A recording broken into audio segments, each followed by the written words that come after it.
Hi, this is Bruce Kidd with the Kidd Consulting Group. This is our next edition of Insights for Executives video series. And I'm delighted to have an old friend and a special guest today, CEO of a local company. And we're going to talk about a variety of things with my guest, Larry Baker. Larry, thanks for being here, my friend. My pleasure, Bruce. Do us a favor, do the audience a favor, because it's business owners and executives out there like you, they're your peers. Share what your company is and what you do and sort of where you are. Sort of quick history of Earthwave. Okay, we're technically a software as a service company. We actually have a hardware component. Our solution is geared exclusively toward the civil construction industry. So we have a solution that includes a black box on equipment, bulldozers, excavators, dump trucks, and then that box collects data, very critical and detailed and important data, transmits that back to the software that we've developed over the last 23 years. And the value proposition is really, we've all gone by jobs with people leaning on their shovels, equipment sitting, not working.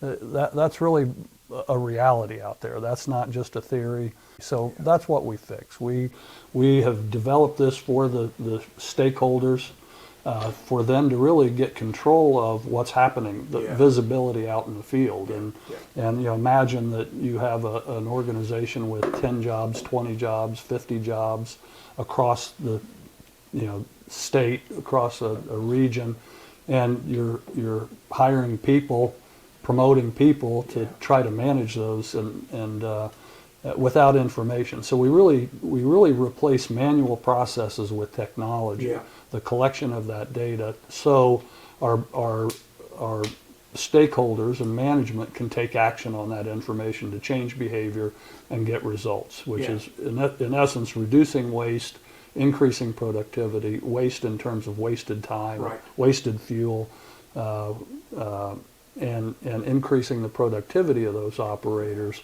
which results in jobs getting done sooner, more profitability, better bidding the next time.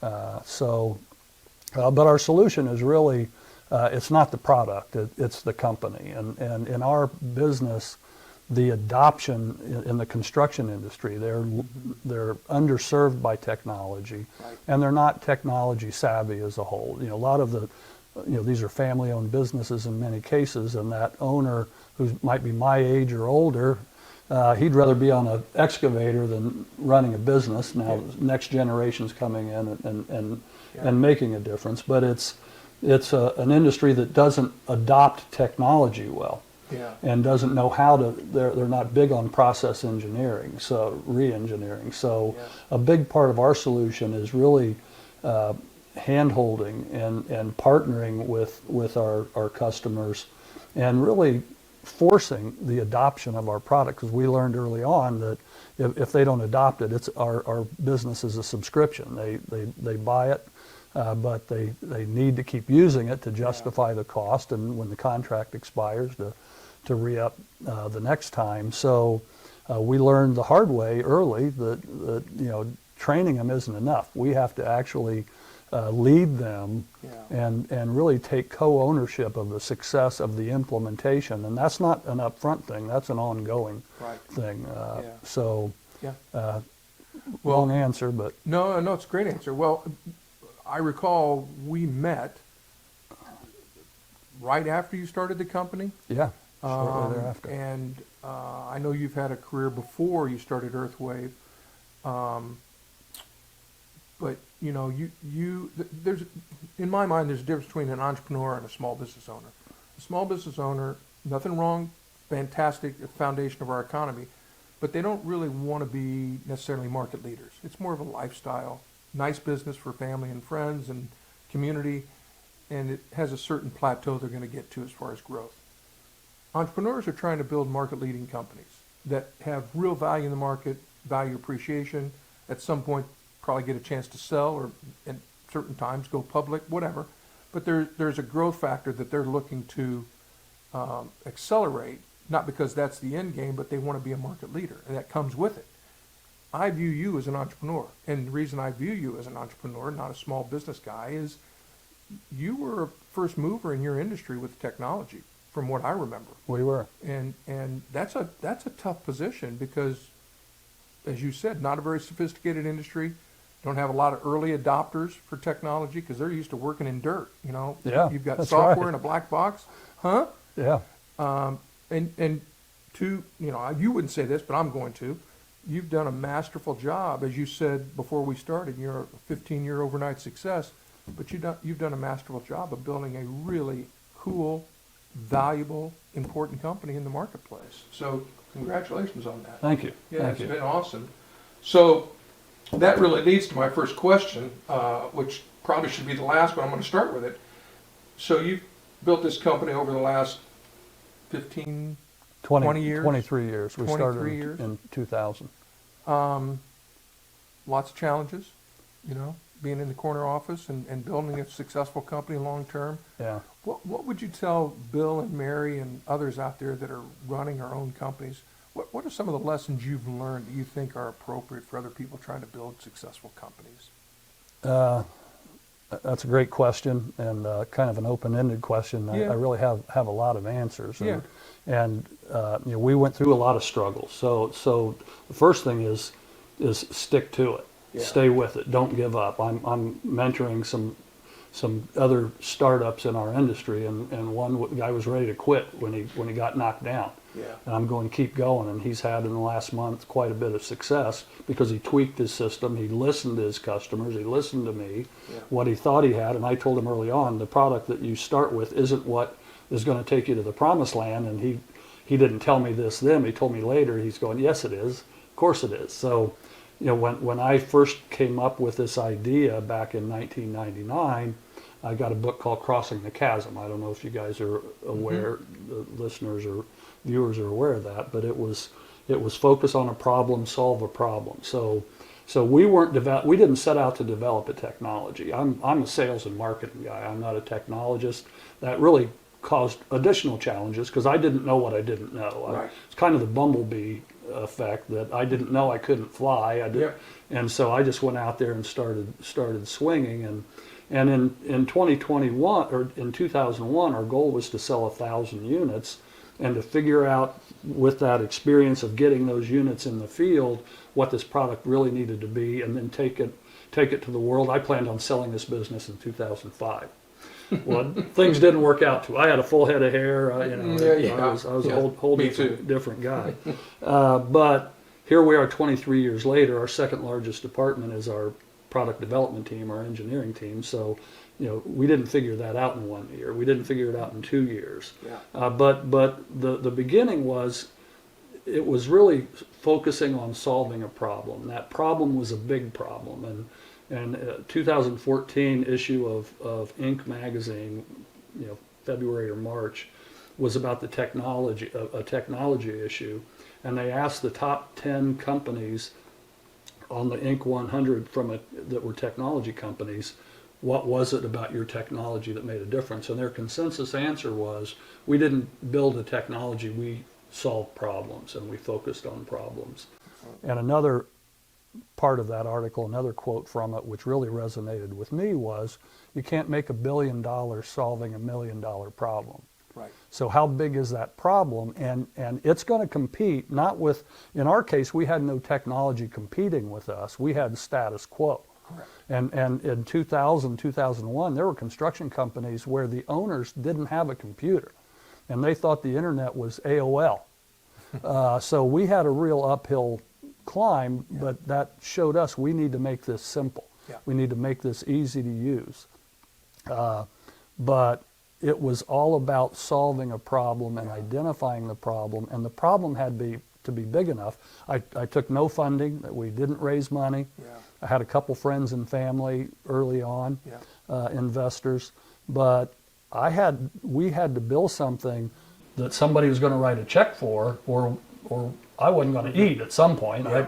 Through the problems I had early on, I burned through all my money, and it's like all of a sudden thought I had quite a bit of a nest egg built, Yeah. and it was gone. Yep. So necessity is the mother of invention, but it was also, you know, kind of burn the bridges behind you. It's like, I'm going to do this. Right. You know, I don't know, I don't care what obstacles get in front of me. Yeah. I'm going to do it. So solving the problem, another thing, and this will sound preachy, but it's start and maintain integrity. Right. No matter what it is, do the right thing.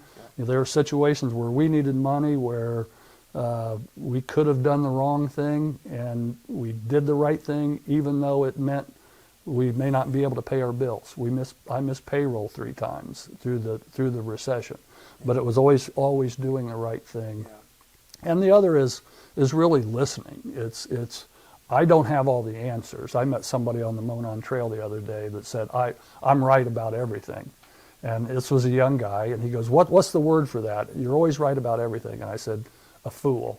Yeah. And he didn't like that answer. Yeah, I bet not. But I said, I'm not right about hardly anything. I mean, I'm right that, my bracket's busted. Yeah. Join the club. But with everything else, it's I have an intelligent or educated perspective or not. But I've got a lot to learn from everybody. But in our industry, it's learning from the mechanic. It's learning from that operator, Right. from that guy with dirt under his fingernails, and respecting them, and learning and immersing myself in that industry, in that construction industry. Yeah. So I learned the problem, not how to fix it. First, you got to really understand the problem. Sure.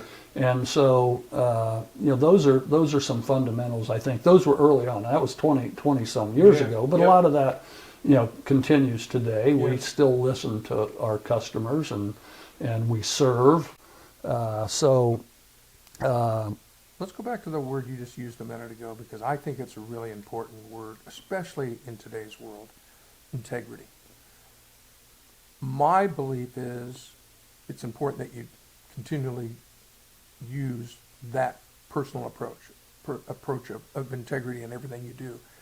And not only because it's the right thing to do, but I believe your stakeholders, customers, suppliers, vendors, employees, they notice. They do. They notice, because it's not the way of the world. Not everybody follows a path of integrity in everything they do. Whether it's personally harmful for them, they're still going to do the right thing. And I know you've done that, and I think we need more of that in the world. And I applaud you for It's making that fundamental. fundamental to your approach to business. Yeah, it's fundamental, and it comes from the inside. You can't fake integrity, and we have core values, and we have what we call our cornerstones of success. And those cornerstones of success, the first 2 came from John Wooden's pyramid of success, which are industriousness and enthusiasm. And I said, well, those are certainly cornerstones of success, but they don't tell the whole story. Yeah. And then I had this little epiphany that a pyramid has 4 corners, not 2. Mm-hmm. So I added 2 more to our path, which were integrity and service. Yeah. And so we have our core values, and integrity was one of our core values, but it was so important that it became primary for our cornerstone of success, because you can be industrious, enthusiastic, serve, but rob banks or cheat people. And so is that success? It's only when there's honor and integrity in what you do that it's real success. And so we define integrity as, among other things, doing the right thing when nobody's looking. So one of our other core values is going the extra mile. Another is service. So it's serving when nobody's looking. It's going the extra mile when nobody's going to know that but you and maybe the customer. But it's doing the right thing, and we don't teach that at Earthwave. We live that at Earthwave. And our core values, our mission, our vision have really become part of the DNA of our people. And it's all about culture. And culture isn't what we say it is at the top. Culture is what happens in the cubicles. Culture is what happens when you're not looking. And so we have taught and led and embraced and modeled these core values with those cornerstones as primary. And it's not a means to an end. It's not a formula. It's just a way of life. And it's living that and modeling that, because people don't care what you say. They see what you do. Correct. And so it's not about talking, it's about doing. And What you do. and that's trust, that builds trust, that builds relationships.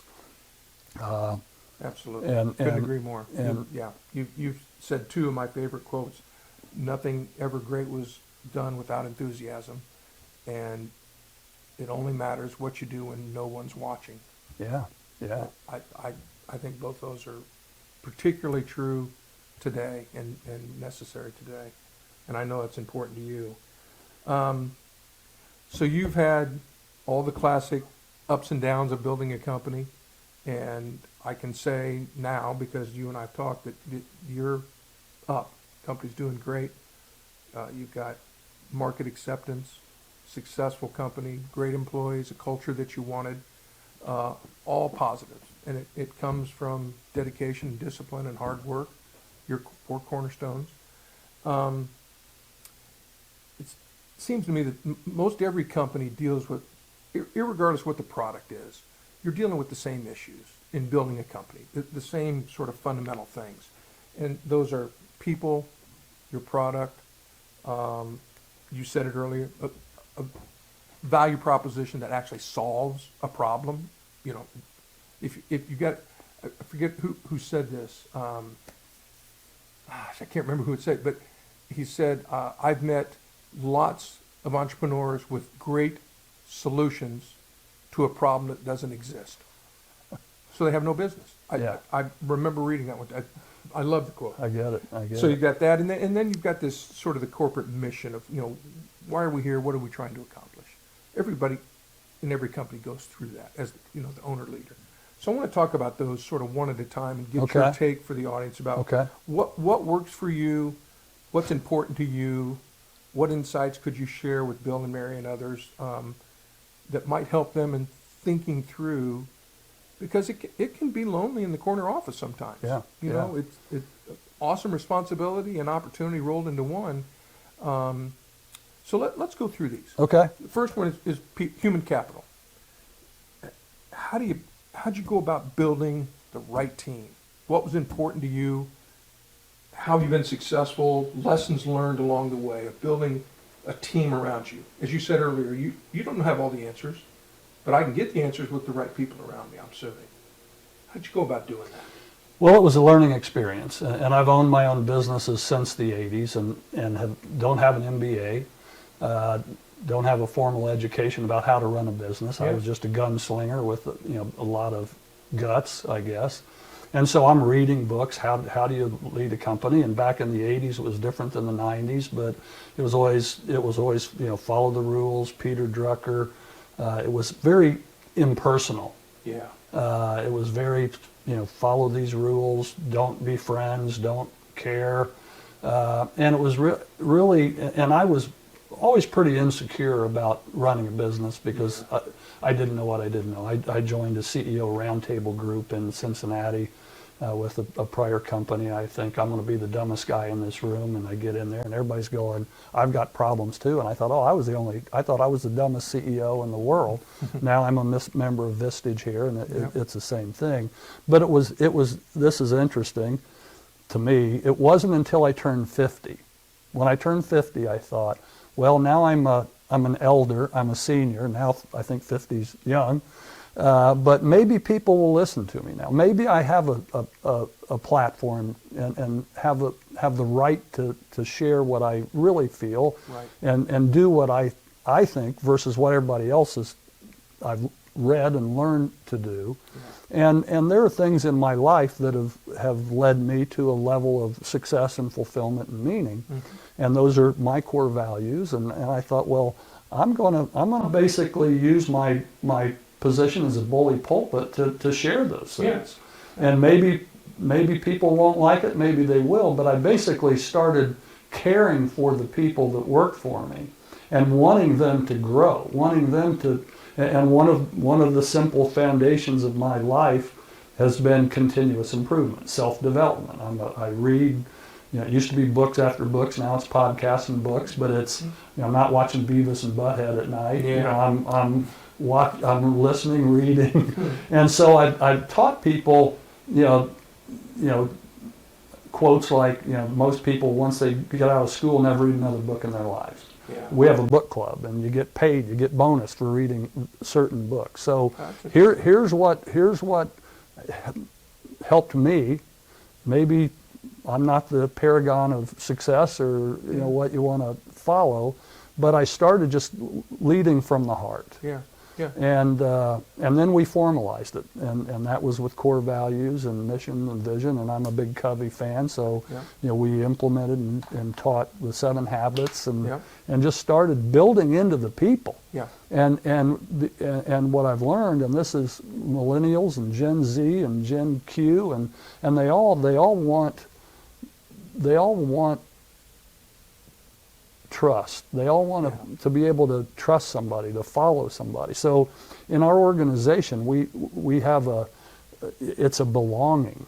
They belong to something. They're part of something, and they have to perform, and they have to adhere and align with our core values, or they don't get in the door. Right. We're very diligent and organized with testing and profiling, if you will, of this is the role here, or do they fit the right profile, but this is who we are, and that doesn't mean it's right, but if you're not going to go the extra mile, and you're not going to be on time, and you're not going to serve, and you're not going to be a team player, then don't come to work here. And if you come to work here and you're not those things, the organism's going to squeeze you out. Yeah. You're going to be a cancer, and we'll get rid of you. Yeah. And there's no egos or assholes allowed in our company. So it was really starting to lead from my heart and caring about the people. Yeah. And that with the team, it was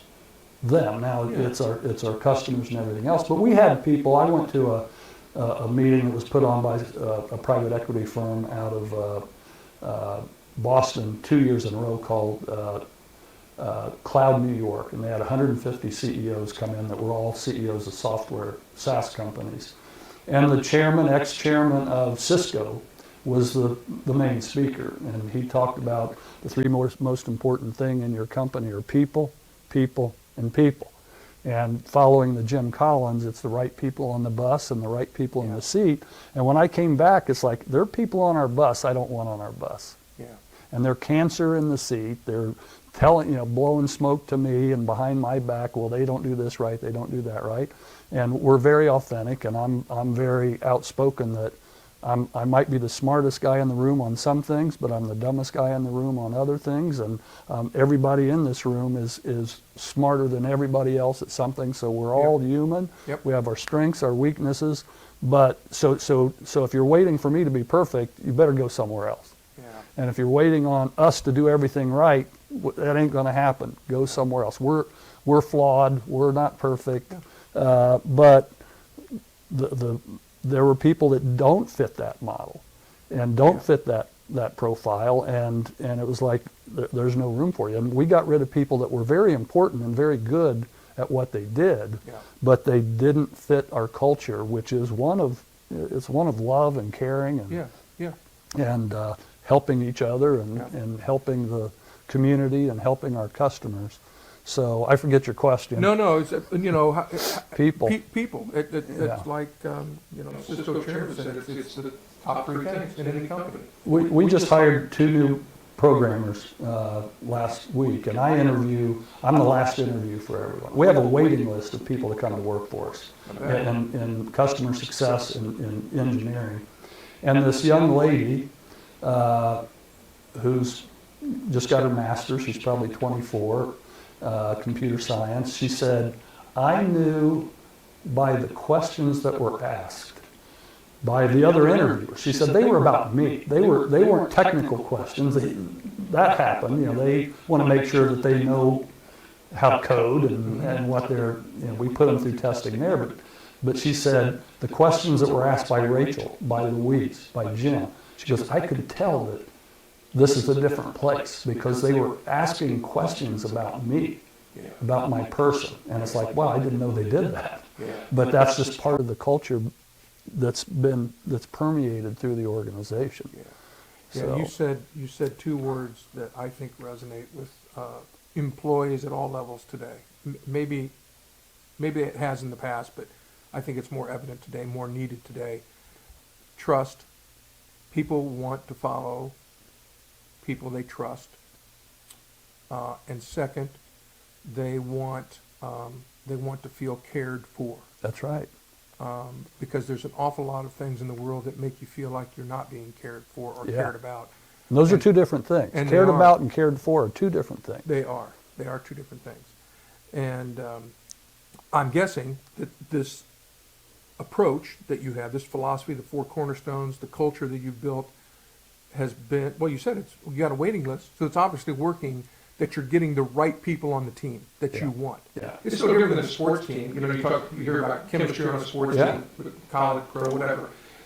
The chemistry is because people trust each other, care for each other, and have a common goal. That's all. right. That's all chemistry is in my mind. That's right. And that's what you've done. Yeah. So Yeah. good for you. And I'll also say we're a meritocracy, and we're here to win. So we also have four pillars, and our pillars are we're a team, Yeah.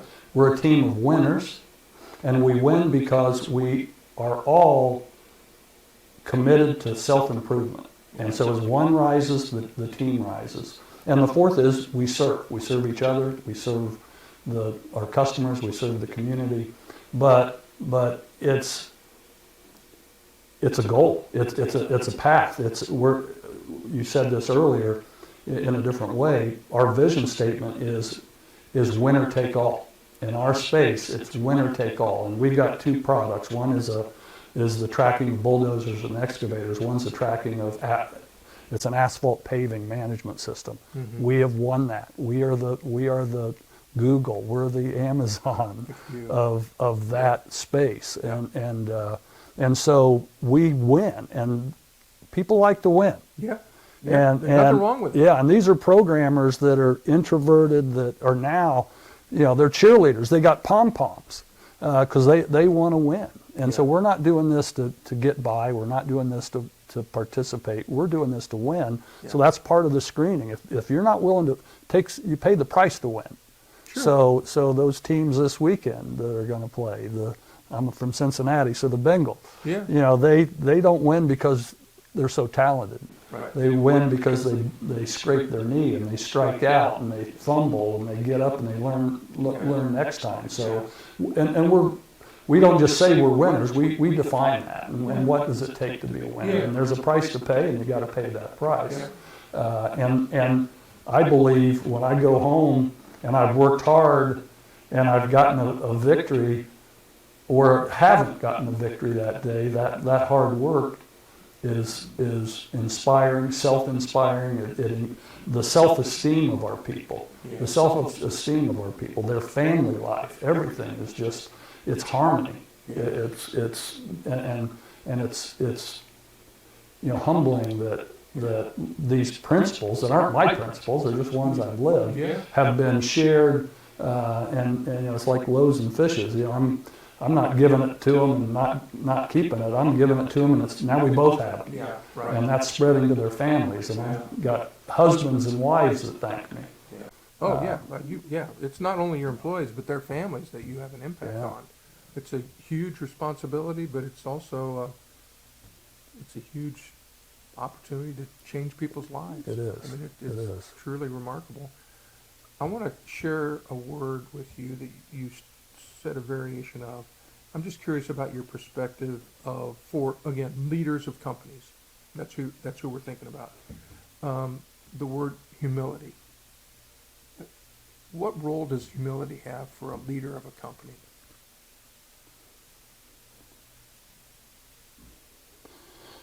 It's paramount. It's paramount. But humility can't be faked. No. It can't be faked. It has to be authentic. So how do you acquire humility if you haven't had it? One is getting your ass whooped, and missing payroll 3 times, having your house repossessed or threatened to be repossessed, which kind of brought me to a place. Humility. The root word of humility is the same word that is, and I'm not a linguist, but it's hummus. It's dirt. It's being laid low in the dirt. And so I have, all that I have accomplished You might want to scrap that term, but what the company has accomplished isn't because of me. Right. It's because of the people. Yeah. It's because of God. Yeah. And I don't know if we want to get into that or not, but I'm very humble in that, the success that we have, if it's here, my contribution is here. Right. And the rest of it is the team, Yeah. the families of the team, the sacrifices that are made. So I can't take credit for our success, and I don't take credit for our success financially or with accolades or acclaim. I get that. Oh, you've done this great stuff. I haven't done anything. I've led, but I've got a team of leaders, so I'm one of the leaders. Yeah. But humility is, in business or anywhere else, in personal lives, in relationships. It's if you think it's all you, and I've got talents. I've got exceptional talents. I've got strengths. I've got weaknesses. Some of those I've developed, but I was born with them. I was born with the potential. Can I take credit for that? Yeah. I take credit for this great head of hair? Yeah. No, that was provided. So to me, humility is if a person doesn't have it, they should seek it. Yeah. And there are ways to cultivate humility, which is a whole other conversation. Yeah. Yep. But to me, it's get rid of the ego, and there's no egos or assholes in our company, and that starts with me. Yeah. Yeah. No, I know it does start with you. People, second is product. You talked about the product, first to the market, tough industry, not early adopters. I'm just curious, how did you cultivate the value proposition? What resonated with the market? What was the tipping point? Because there are lots of companies out there that have, we'll call them proprietary or unique products that struggle to get adoption in the market. If I'm selling widgets, I just trying to get as many orders as I can because I know people need widgets. But if I got a software as a service or I've got a new biomedical product, it can be tough to get the market to say, yeah, I'll try that. What worked for you guys? I knew you were solving problems and you just got out in the field and learned the industry and worked at it and worked at it and worked at it. But was there a tipping point when you knew you sort of had it? It was immediate. It was immediate, and it's a long story that I can make short, kind of, but we developed a wireless hour meter for a forklift dealer in Cincinnati, Portman Equipment Company. So this forklift or this device would go on a forklift and report the hours on it. So a forklift and a bulldozer has a hour meter versus an odometer. Mm-hmm. And they just wanted to know when it was time to change the oil every 250 hours. Well, a guy that owned an excavation company found out about it and wanted to know if that wireless hour meter would work on a particular type of construction equipment called a scraper. Yep. And I said, "What's a scraper?" I didn't even know what it was, and he explained it. And I said, "Well, if it has an engine and tracks hours, sure, why not?" And he bought 7 of them in a 5-minute conversation. And it's like, whoa, that was easy. Well, we put these on his scrapers, and then he came back to us a few days later and said, "Can you do load counts on those scrapers?" So we took the boxes off, activated an input, wired it up, figured out how to do it. And on this particular job, the scrapers do loads. How many? It's like a dump truck. Mm-hmm. How many loads did you do today? Yep. And the foreman was saying, turned in on the timesheets, we had 7 scrapers. We did 700 loads today, 100 loads per scraper, which was what they were supposed to be doing. Well, we put our technology on there. What we counted was one guy did 56, one guy did 64, and the other 5 did in between that. And it's a funny story, but the short version is in a matter of minutes, we proved that these guys were not telling the truth. And the next day, they did 420 loads, saying they did 700. The next day, they did 720 loads. And so do the math, the production increase. And that's, 21 cubic yards per load times X number of dollars. It was a 600,000 cubic yard job. And it changed on a dime. Yeah. And so the problem that we solved was Tony, the foreman, who had worked for him for 14 years, is reporting what he's supposed to be doing, not what he is doing. And we have a slogan that says, if you can't see it, you can't fix it.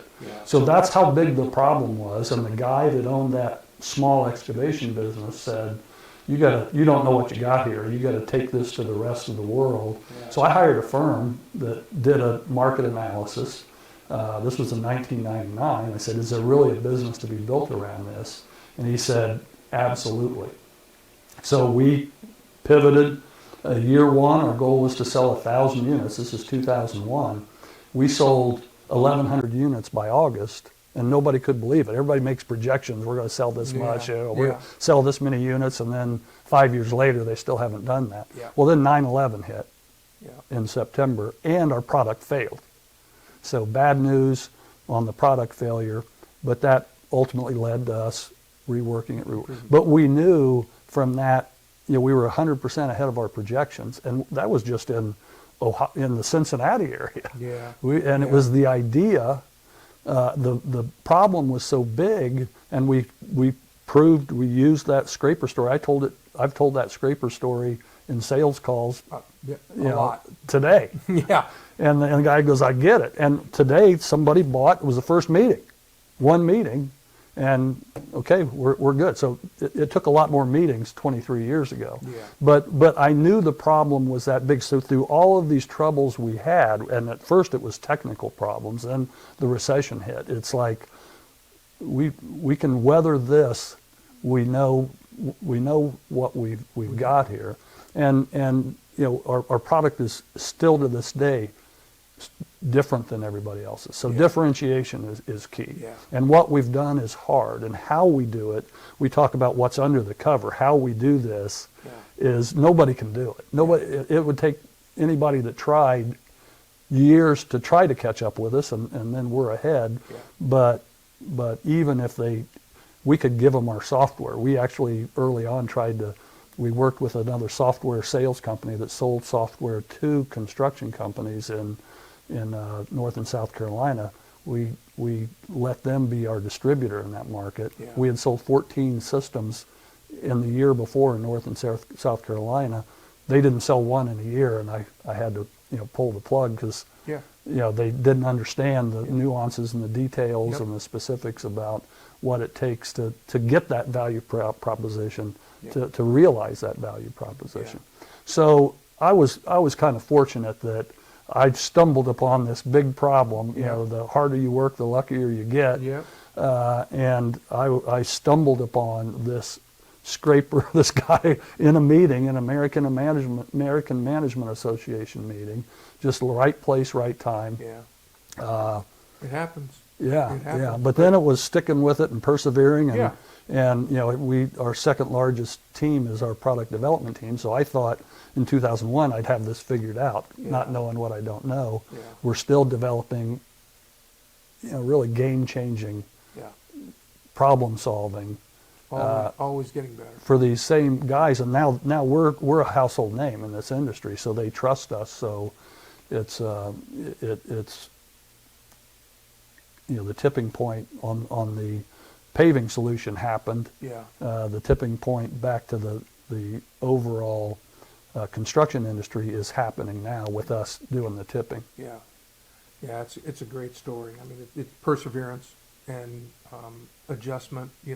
Faith. It was faith in that you had something that was real, that solved a problem.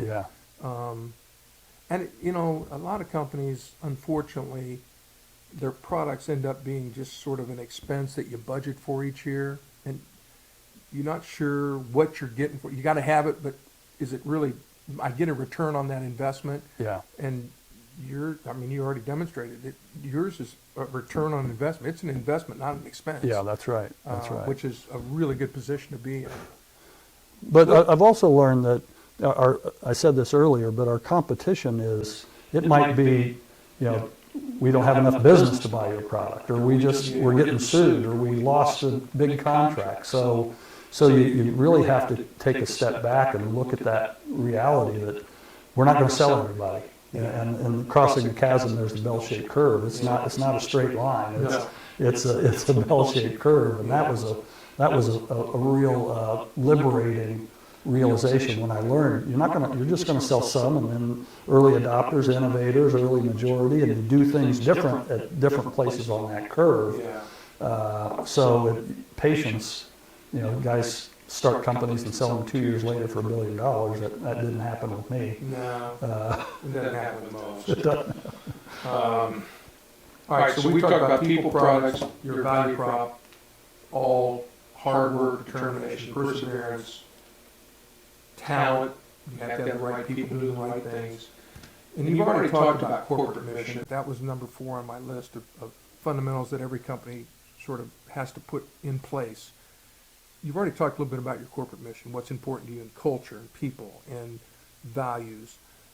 What would you tell your peers out there that are watching that maybe haven't established a corporate mission in a real sense? They want to sell stuff, want to make money. Yeah. But how do you go about putting a corporate mission that matters together? Yeah, and I've thought about this for other companies and others that I've mentored or others that I'm maybe involved with at one level or another. But with some, it's like I would have a difficulty creating a real vision and mission for what they're doing. So I don't think there's an answer that's a carte blanche answer. But there can be core values, and one of ours is making a difference, and it's making a difference in the lives of everyone we touch, and that includes our community. So we have a vision, we have a mission, and we use the Jim Collins model for that. But it's part of it is to change the industry, and why? Back to Simon Sinek, why? And it's a long view that we're taking, the infinite view. But it's and part of it, we're part of a thing called the road forward, where in the paving industry, we're on a path to get to zero emissions, zero carbon footprint. And our product, reducing idle time, reducing the number of assets, is all about that.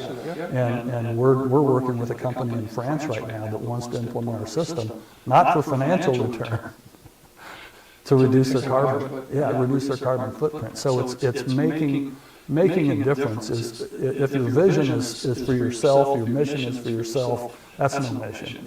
That's no mission.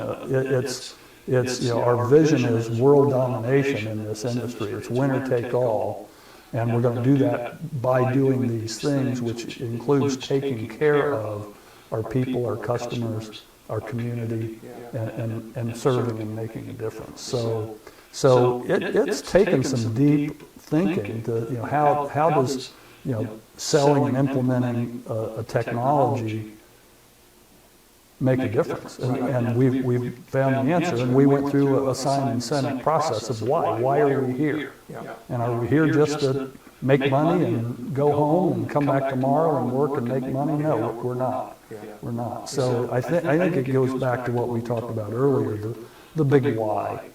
And so and that can be part of my personal vision and mission is outside and beyond the business, but the business is part of it.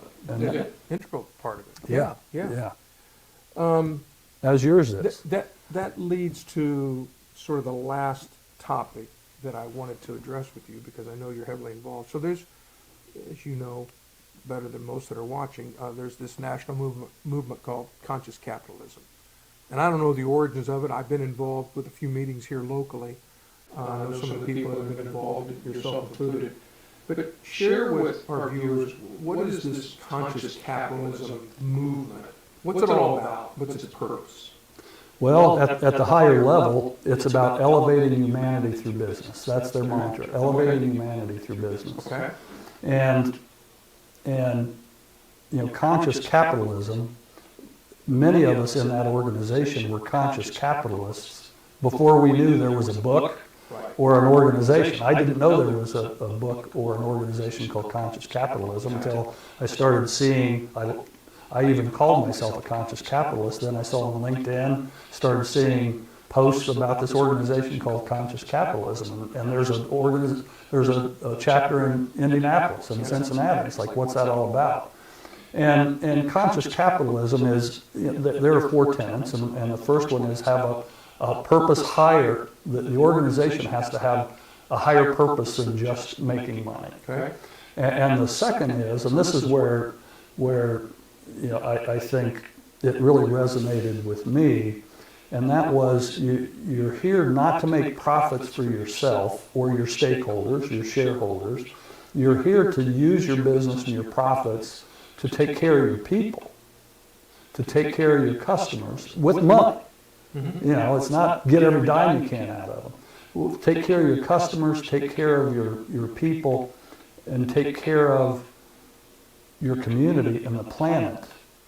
And it even includes taking care of your vendors. I haven't got that far yet because I'm all about people and customers and the planet and the community.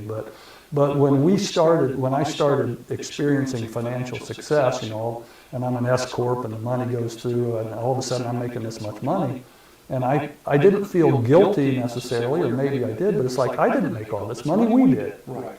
And so that year, which was a few years ago, everybody got a raise and payroll went up 11% on January 1st. And everybody's going, what? And it's, you did this. Yeah. I didn't do this. We did this. So am I taking care of you? I'm just being fair. I'm just doing the right thing. And with customers, and we have opposite of the cable bill or the phone bill, customers that have been with us longer, we reduce their price. And they're going, and that, I'm selling a business, and our revenue, one of the metrics, KPIs to sell our business is what's your EBITDA percentage and your revenue growth percentage. Well, we just had this year, our payroll went up 8. And it's been at least that for the last number of years, and it's like, that's going to hurt my, and our customers, we went through all of our customers whose 3-year contracts were up and lowered their prices. Got them to sign a 3-year extended contract, but lowered their prices. And they're going, who does this? And it's just the right thing to do. So, and then we as a company give a lot of money locally, I say a lot of money, but it's and I want to teach our people the value of giving and serving and philanthropy. So conscious capitalism is having that heart, and it's really, and you were using these words earlier, it's about loving and caring for your people. And I love and care about and care for my people. And we have incentive plans and 401k plans and different things. And a part of the movement of conscious capitalism is helping your people create worth, create finance, not pay them more, but help them create wealth. Right. Not worth, create wealth. Right. And so we pay for, and I pressure people to go to Dave Ramsey. And that's just my, one little thing. We pay for them to go see that, and or go through Financial Peace University, because it's, no matter how much money you make, you can be living paycheck to paycheck to paycheck. Right. And it's like, I don't want you to do that. I care about you. So I'm like a father figure there, going, this was a 3 payroll month for us. Yeah. Today's payroll, the 3rd payroll, and it's like, what are you guys doing with that extra paycheck? If you use 2 paychecks to pay your bills, what are you doing with this one? Let's, put it in a, retirement plan, pay off your debt. So it's about helping them, but they know I do that because I care. Right. Yeah. So that's what conscious capitalism is. Now, the side benefit is we have no turnover. Right. We have people waiting to come to work for us. We have customers that, the new shiny thing, people come and, you're paying this much to Fleet Watcher, we can do the same thing for this much, get out of here. Right. We've got a relationship. We're not going anywhere. Yeah. So our churn, our retention rate of our customers is off the charts. And that's a byproduct. That there's a word that's escaping me, but that's a artifact of doing the right thing. Yeah, absolutely. And so, our profits keep going up, and we've increased our payroll, but our sales are outpacing. Yeah. So, That's a good and you know, we document all that. Our payroll went up, our revenue went down from these customers because we reduced the rate, but we got Right. 3-year contracts. Right. So you can do your math to Yeah. value us, or you can apply this intrinsic value to it too. And so, you know, so many business leaders, I've worked hard, it's, you know, my risk, I put my life on the line, so these are my rewards. And, you know, it is what it is. If that's their mentality, that's Their you know, choice. that's their choice. But having that higher purpose, and that goes back to humility, it goes back to ego. This isn't about me. This isn't, you know, Larry Baker, my face isn't on the, Right. you know, it's not Baker Telematics or, No offense, that's a good thing. so that's conscious capitalism. So, you know, locally it's a movement to your point. It was actually started by the founder of Whole Foods Okay. and another guy that wrote a book about conscious capitalism, which kind of spurred the movement. And now it's I went to a CEO summit in Austin of conscious capital members, and you have to be nominated, and you can't just be a non-conscious dude and show up to try to get the benefits. You have to demonstrate that you actually practice these things. Or you can enroll, there are different stages. You can enroll because I want to become a conscious capitalist. But it's a movement that I believe is, we talked earlier about times are different today than they were 10 years ago. Nobody asks why 10 years ago. There wasn't talk about meaning. We do amplified, if you're 15.5 studies, and questions there about meaning and purpose and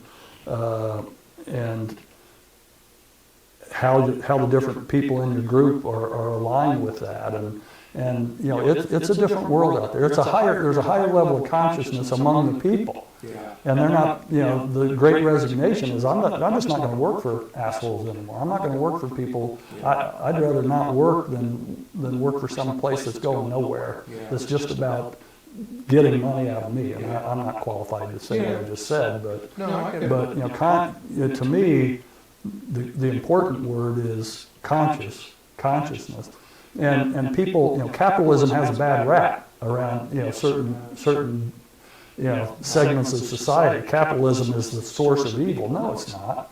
It's you know, money's not the root of all evil. The love of money is the root of all evil, and it's not capitalism that's bad. It's greed that's bad. Correct. And so, again, those are my opinions. No, I agree 100%. But it's about the consciousness of the leaders, and so we have a program where our leaders are being educated about what that means to be a conscious capitalist, and our whole organization is aware that we're doing that, and they see us practicing that consciousness, which is about caring about and caring for, and in conscious capitalism, they're outspoken with the words love and care. You know, and I used to, you know, can't talk about that.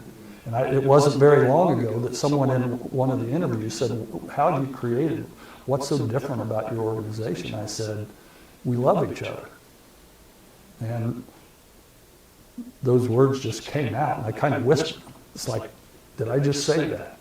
And I go to the CEO Summit in Austin, and the opening introduction to conscious capitalism, on the slide there is love. We love and we care for our people, for our community. You know, do I love and care for our customers? Yeah, differently. Yeah. But I care for them. I care about them. And I have personal relationships with leaders in the industry that we are friends. I do care about them. But you know, it's different than caring about, you know, the causes we have here. Yeah. And that's probably a good word about conscious capitalism. We're cause-driven. We're mission-driven to elevate humanity. Yeah. To make a difference.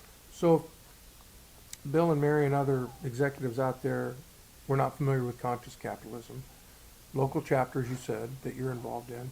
if they just Google Conscious Capitalism Indianapolis chapter, Yeah, can they find out how to get involved if they want to? absolutely. Yeah, Absolutely. April 11th, we're having a trivia night. Yeah, And so, you know, so they could. you have to be, that's a good exercise in humility when you get your ass whooped. Yeah, come and answer wrong to a bunch of questions. Yeah. Yeah. But it's just a fun thing to network, to get together. But it's a number of local companies that share that heart. Yeah.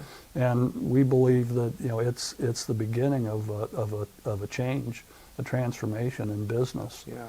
That will hit a tipping point. So we're kind of tipping point focused, and you know, that's not going to happen next year, but it's going to happen. Yeah.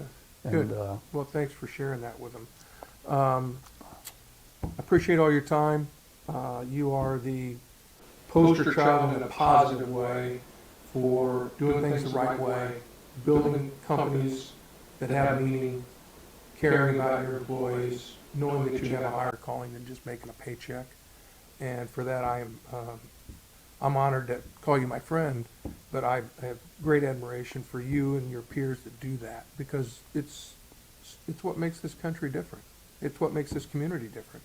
And so thanks for being here and sharing your thoughts.